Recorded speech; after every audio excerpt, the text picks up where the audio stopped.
get to those areas. So I think that's it. I think the curriculum and the delivery of the instruction is the most important thing we do, and it's never finished. It has to continue to be changed and moved along based on what's out there.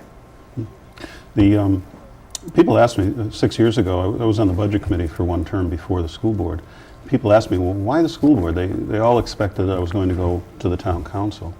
And frankly, it was simple. For me, it's the bigger beast. I mean, it's a $60 million corporation. It has 5,500 students. It has 1,200 employees. It's a big operation in town.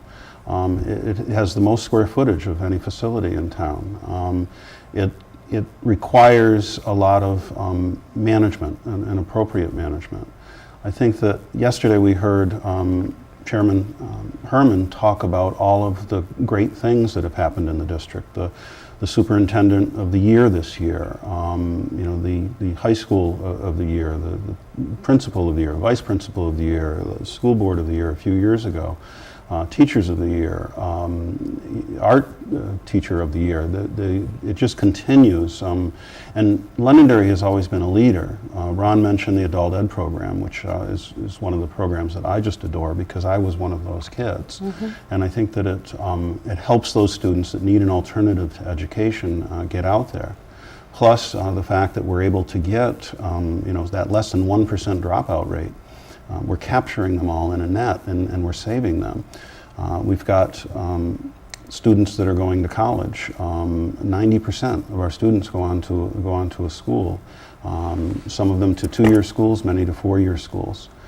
Those are all good things, but the significant challenges we have, this year we'll be losing 90 students. And when you look at 90 students, and Nate presented his plan to save money, and the idea was to come in over $1.5 million below default. And to do that, there had to be an adjustment in the staff. I was concerned that we would be adjusting the staff too low and that we would be affecting the delivery of education. But in the meetings, I asked every administrator when they presented, square in the eye, are you going to be able to deliver services the same way? But do you think that they were stuck, being that you were asking that question in front of their boss? I mean, if somebody asked you a question in front of your boss, how are you going to answer, Steve? Well, I'll tell you, I would have been having negotiations with my boss beforehand. And I'm sure they all did. And also these teachers, they are also, these administrators also have relationships with us on the board. It's not unusual for someone to come to us that's in the district and have a conversation with us. We make it clear that we don't set the policy, we set the policy in the direction of the district. We don't make day-to-day decisions. But I would expect that they would have come and had a conversation, or a parent would have had a conversation, and those just haven't happened. How do you see it? Well, I think that the school has done quite a bit that is very positive, but I think there's room for improvement. There's always room for improvement, just like there's always room for Jell-O. But I think that trying to go more paperless would be a factor. I know SATs now are computer-based, and trying to go from taking a paper test to going to taking a test on computers is a big difference. It's a big change. Getting them comfortable with that medium might help boost the SAT scores. Might even help get some more national merit scholars. I think we need to retain top teachers. We have a lot of them. Mrs. Sepson was my Latin teacher personally, and I love her. She really kicked my butt.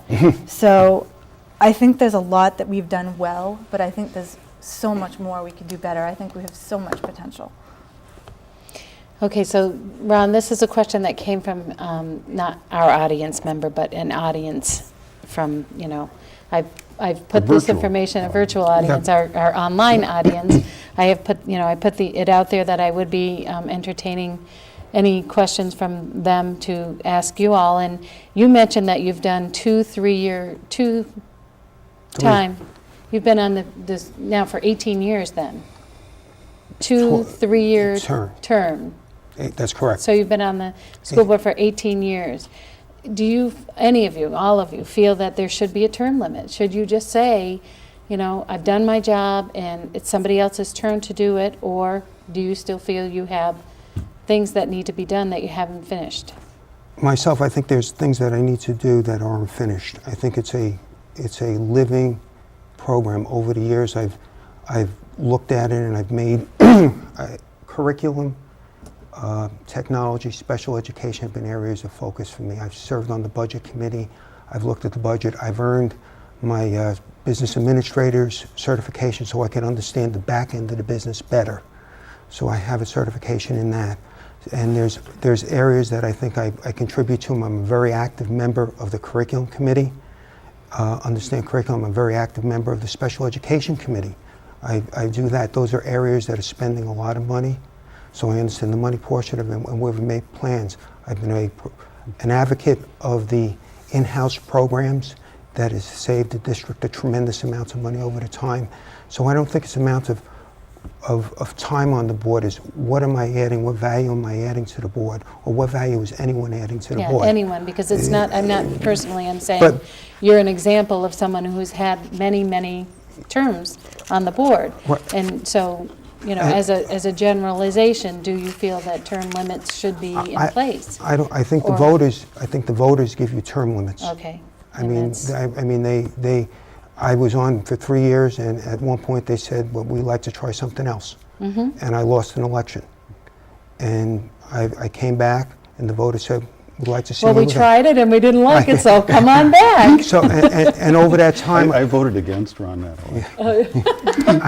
I- Then I I- voted for him the next time. I've really tried over the years to be active on committees to improve the quality of education and the delivery of education and try to maintain the budget, a physically responsible portion of the budget, because I think that all three of those need to work together. Mm-hmm. And so I think I bring a lot to the table, and I think I've got a lot of good ideas, and I think the district can benefit from the experience that I bring to the table, especially in these economic times when we're looking at cutting $1.6 million below default or 30 positions. I believe the background I have has helped me make those decisions to see if they're the right decisions to make. Example of where I didn't quite agree with the superintendent was the additional teacher at North School to keep the class sizes down. Mm-hmm. And that's the experience of being on building committees and understanding the numbers. I was chairman of the building committees for several years. So. What do you think about term limits? Well, to Ron's position, because he has been on the longest, Ron has an institutional knowledge that many in the public don't get a chance to see. I see it because I've sat with Ron in union negotiations. We've sat in some non-public situations, student issues, where Ron can reach back into his knowledge base and say, but wait, we didn't do it that way. We did it this way, or we did it that way and it didn't work, so that's why we should really go that direction. So to that point, I had always felt I would only be on the board for 2 terms, that it would end. As a matter of fact, just yesterday handed in my letter to the Manchester Airport Authority. I've been on that board for 3 terms. The City of Manchester has instituted term limits. Mm-hmm. It comes at a bad time, in my opinion, because we have development going on at the airport and we're trying to get some stimulus money. But the city has that rule, so I have to leave regardless of what's going on. We have a situation now with school funding where I was the focal point for school funding and kicked that off years ago. I never thought it would take this long. Mm-hmm. They're supposed to, they've already met the 2 mandates of defining an adequate education and costing it out. Now they need to meet the last 2, which is to fund it and hold themselves accountable. Well, that deadline is this June 30th. That will be beyond my term, and as the president of NH Cafe, the group that's been spearheading it, I cannot stay in that position if I'm not on the school board. So to me, if there were a term limit that stopped me at 2, then I wouldn't be able to continue that mission. Right. But, you know, once that mission is accomplished, would you feel, well, then I'm done and I'll resign and I'll let somebody else do it for the last 2 years of my term, or do you feel like you would continue on with your term? I think anyone that makes the commitment when they run for an office, and the office term is for 3 years, I believe that they should fulfill that commitment. Unless they have a family situation where they're unable to. Mm-hmm. and it would be a burden to the family. So I don't see myself ever stepping